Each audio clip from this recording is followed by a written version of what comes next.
the shift. All right, Carol, what is the message for today for the new year? Tell the people. Give me one card. We'll get all crazy. Welcome to Shift Hit the Fan. We're showing our cards. Wait. I'm not ready to start Just here. kidding. Okay. We're showing. All right. Welcome to Shift Hit the Fan. Welcome, Yay. shifties. Yay. Ta-da. Hello again. Ta-da. Today we decided to pull a card each from 3 different decks.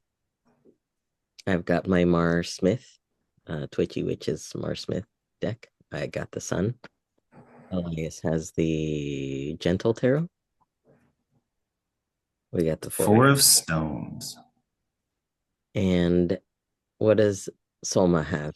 The Mythic Tarot, Ace of Cups.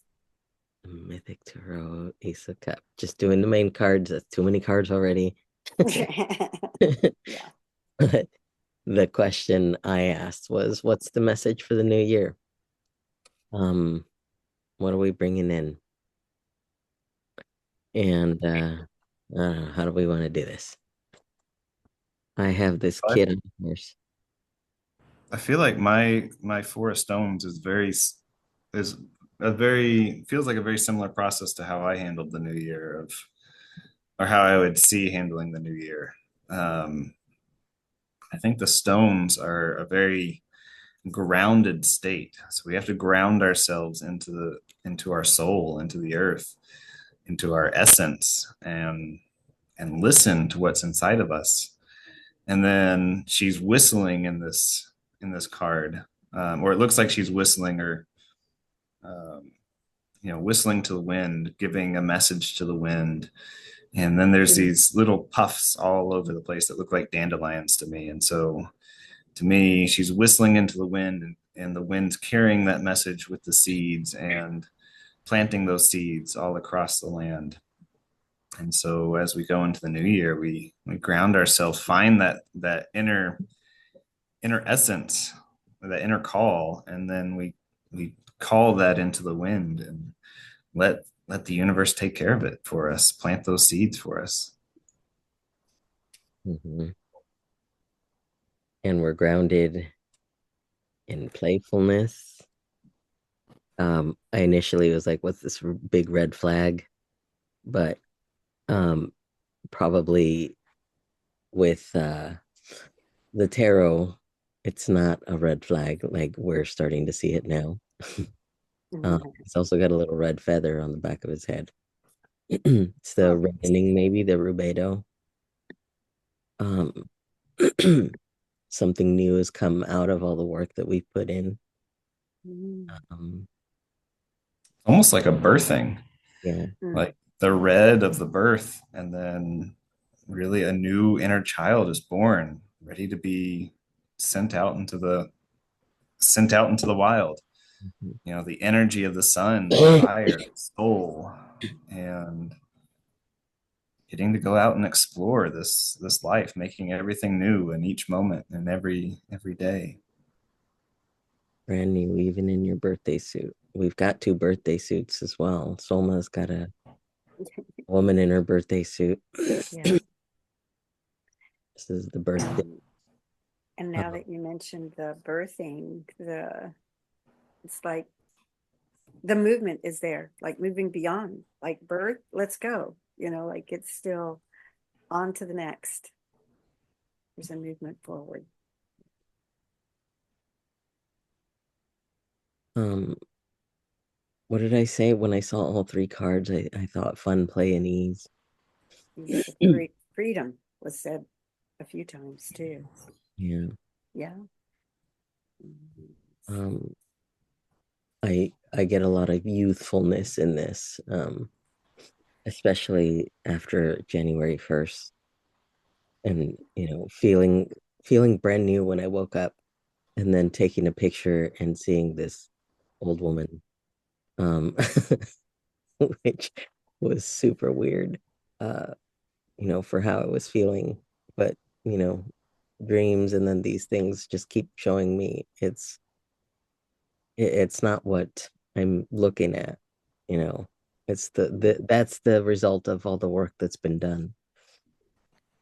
Um, and I think something else that I thought of, because we said that the sun has a reverse mohawk, it's missing the rays on the top of his head there. And but what came to mind as I was looking at that is like it's how we frame things. I've been thinking a lot about how we frame things.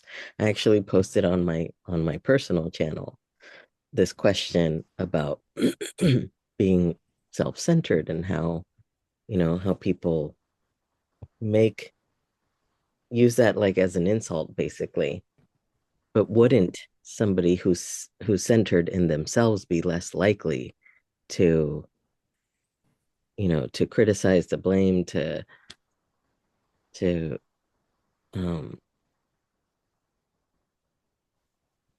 to point fingers and condemn and all that? I think I even had a pause at the same time trying to think of the words. It just seems like there are things that society is programmed to frame as a negative thing. Like they introduce a new term or whatever, and then we start using it across the board, generally, broadly, without discernment. And, we had another friend talking about how things are framed, and for some reason that came up again because of how the sun is framed in this, maybe. Mm. Um, and it's what we're doing every time we look at the tarot. We're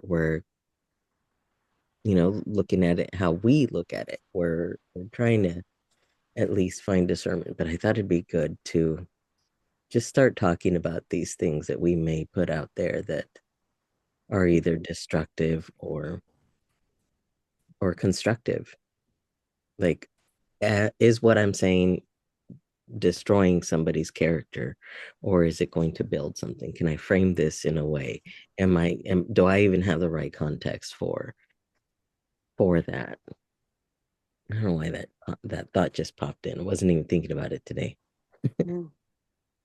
Well, I think it's a beautiful thought with the new year too, of, how are we framing our new year? Are we framing it as looking with as if an innocent child, as if with our childlike self, or with our old Haggerty selves where we're Rigid. slowly not able to do certain things, or we're rigid in a certain way, or not looking in a certain way? Can we have that fresh brightness and warmth of the sun? And can, like, Solma's card here, uh, can we hold that abundance in the cup? um, can we really like be grateful and realize the abundance that's inside of our own life, in each moment of our life, no matter where we are in it? Mhm. And Solma, you didn't get to talk about your card. What do you have in your card?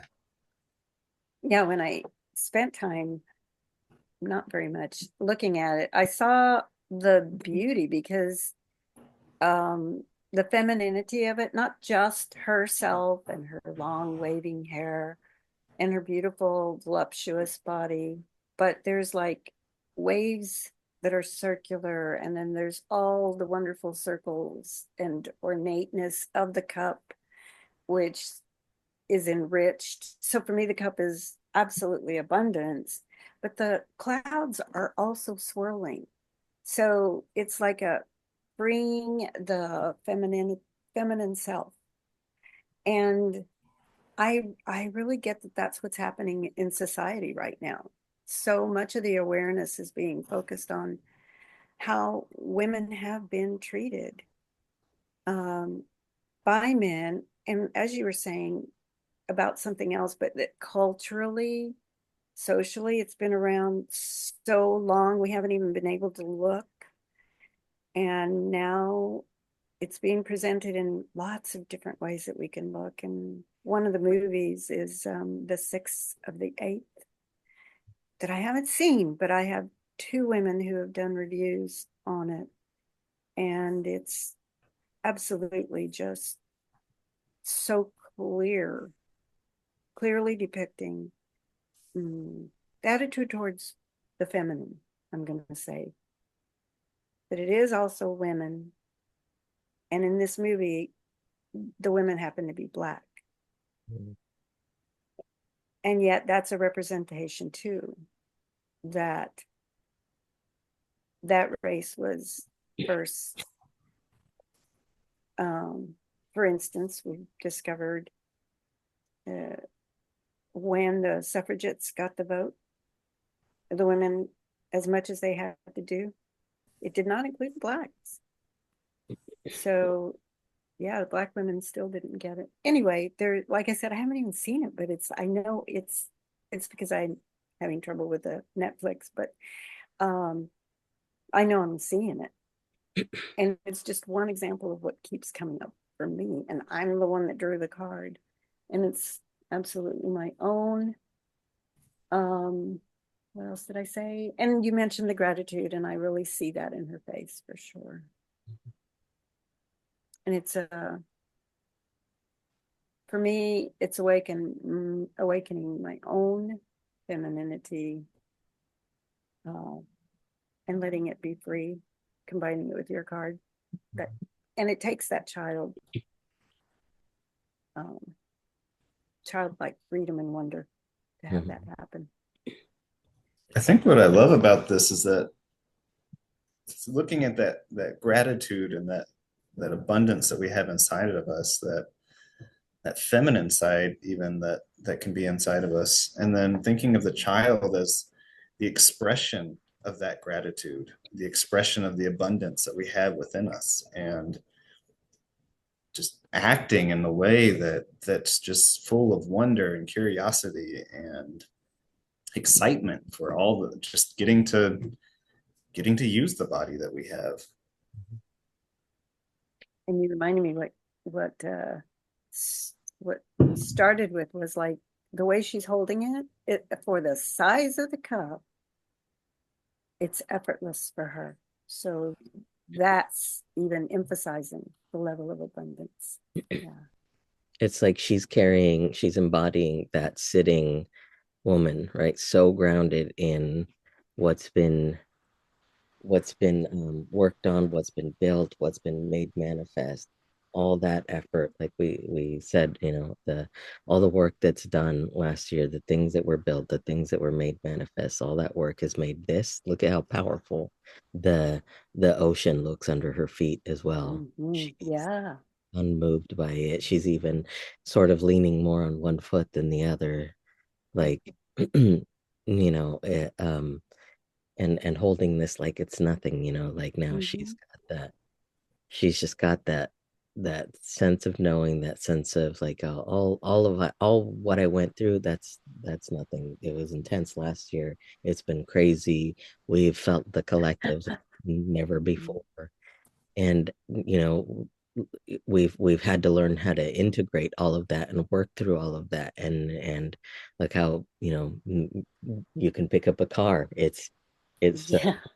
one hand, right? We've done that work. We've built the muscle. We've integrated. We've released. We've worked through. It's just all, that strong emotion, the strong.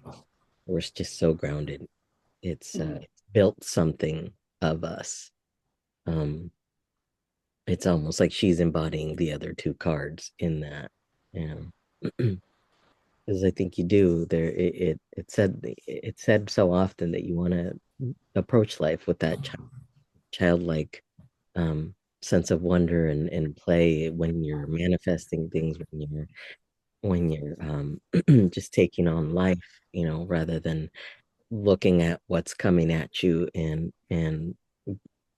thinking that individual little happening has has like a negative effect on the rest of your life when you've been putting out all of these things that you've wanted, right?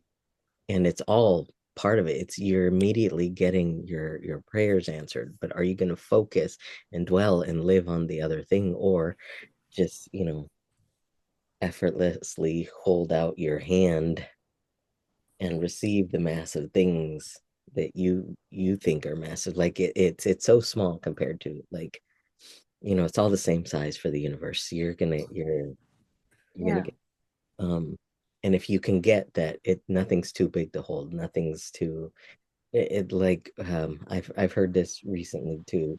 Manifesting um $1 million is just as easy as manifesting $1, right, to the universe. There's no difference, Yes. right?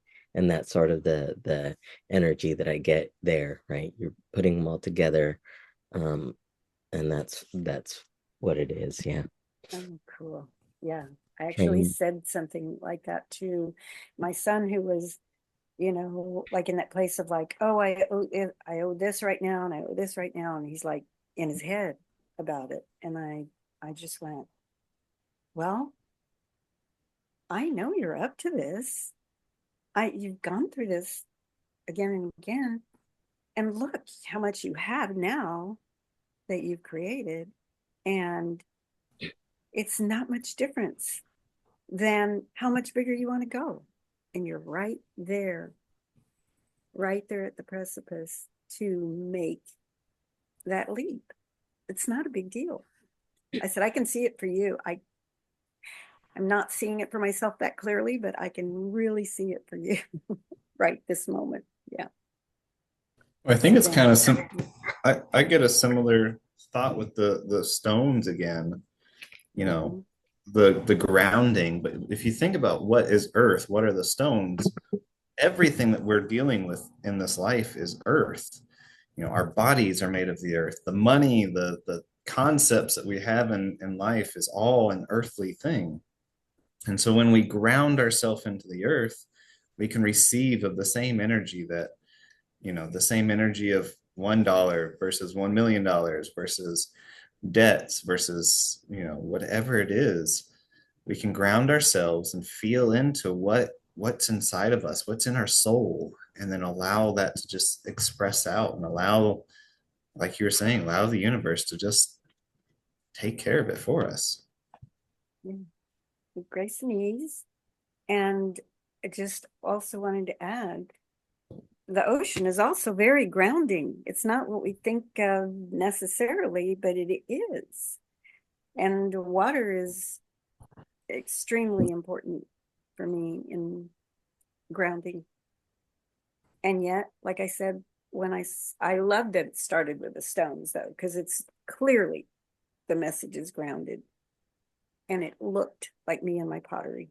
And so that's speaking to me too. I'm missing that very much. So I have to work that in.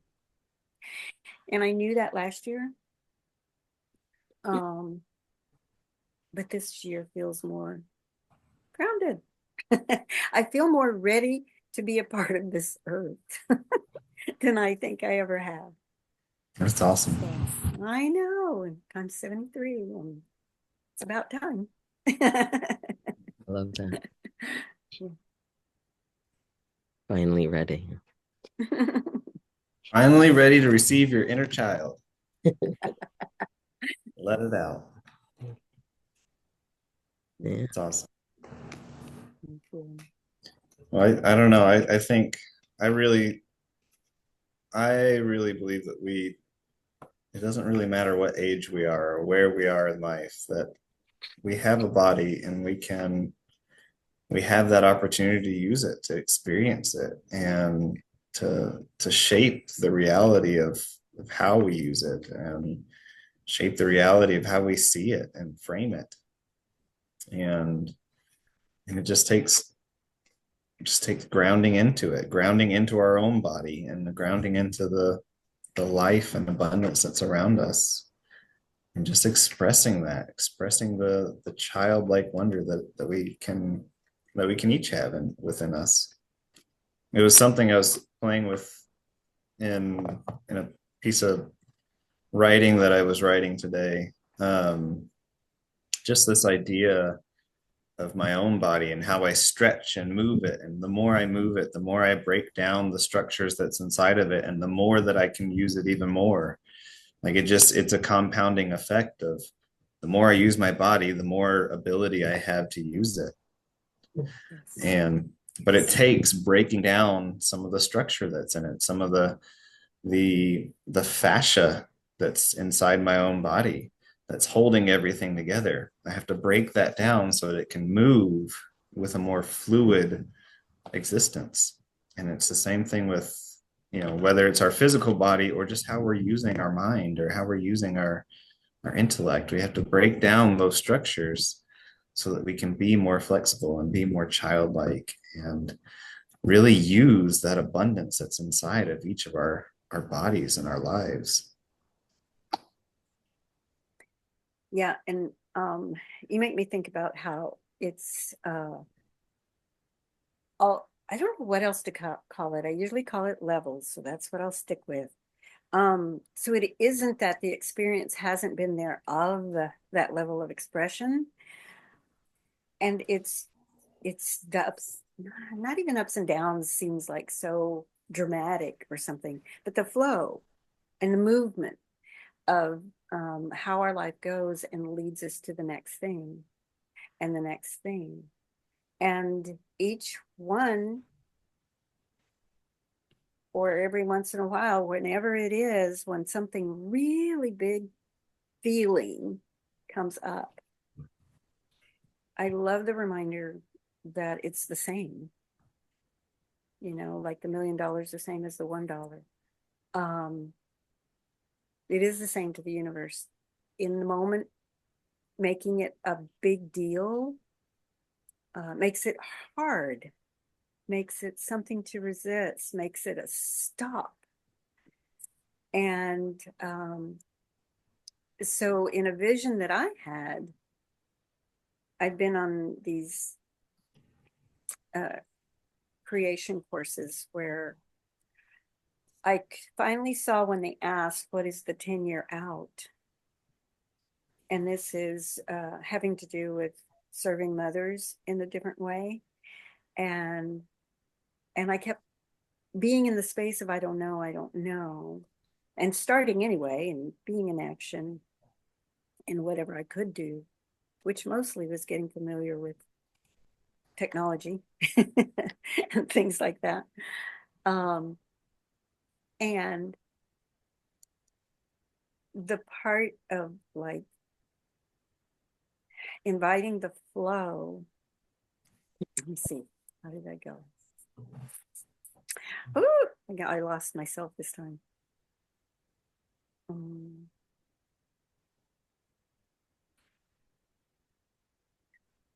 for it to be the same is having me look at it long term. That's why I couldn't see what was next, because it's really probably an 8-year game. And if I'm looking to the end of where do I start? Where do I start? I can't do it. So, but if I look to the end and then start looking, okay, well, what makes more sense? Where am I going to start a certain part of it? And anyway, that's a new clarity. As unclear as it is, it's more than it was.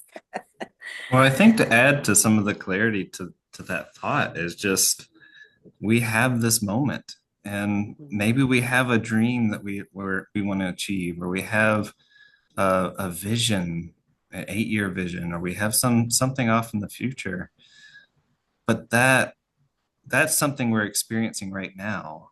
And so we get to experience what is it right now that we want to experience in this moment. Yeah. And where do we start? And it's not even where do we start? It's what do I choose right now? What do I choose to experience? What do I choose to put my energy towards? Yes. And so it's a constant start, but it's also a constant journey and a constant flow towards a vision that's evolving constantly. I'm so glad you used the word constant, because when people talk about being consistent, especially in business, um, it just doesn't compute, because I've already made it mean whatever else, and I just don't even get what they mean. I mean, I know what they mean, but it doesn't look like something I can do. But when you Yeah. say where that constant is, it is already happening. Looking for the places that it's already happening, and kind of like Aida mentioned about waking up and or to herself or taking that picture and looking. And for me, it was an old hag. And yes, I took a picture too, and it was Like, just, who's Aida? oh, I'm sorry, no one. Well, your name is Avra even here, so well, at least I have Soulma on here. Okay. Thank you. I'll be present to that. Anyway, so that happened as How far Avra as mentioned. feeling like I aged that much in a day and feeling, no, that was just the weight that I'd carried. And then all of a sudden it sounded like whenever you were talking about it, that's like, that was 2024. It was a representation of 2024 dying to make room for the looking newly now to what is actually calling me. And Yeah. of course, several things are calling me because they always are, because I'm clear about what I love in my life. I'm clear that they're all happening at the same time, but I get to get more clear than that too. But being constant and knowing that that's already happening too, that's very helpful. Yeah. Thanks. We're always about, or so often we focus on the achievement, the final outcome, and we forget that we're experiencing that right now. Like that is the only constant, is right now. And just experience the journey. The accomplishment, the final end goal is really cool, but then you have to keep going. The journey continues. It doesn't stop there. Yeah, and what I took on yesterday was like, well, you know what? Now that I'm loving myself and I'm have this fresh new face, then no longer seeing the old hag, then I can take that and just look at my day, and whatever I'm doing in my day, I can just be taking pleasure in it. And so I got to cook in a way that I hadn't in a while. And just and it didn't matter what I was doing. It was the pleasure that was present. And sure enough, came out with a great picture after that. It was all fun. Well, my gentle tarot has a closing intention. And just one of the paragraphs here I thought was quite beautiful, that I thought I might read for us if you guys think that'd be good. Yeah, Please do. sure. All right. It says, I honor my body for carrying me to this point in my journey. I honor my mind for receiving my surroundings, and I honor my heart for interpreting them the best that it can. So we leave that with you, shifties. Excellent. Thank you. Enough said. Much love. The shift. Yes. Here I get to play.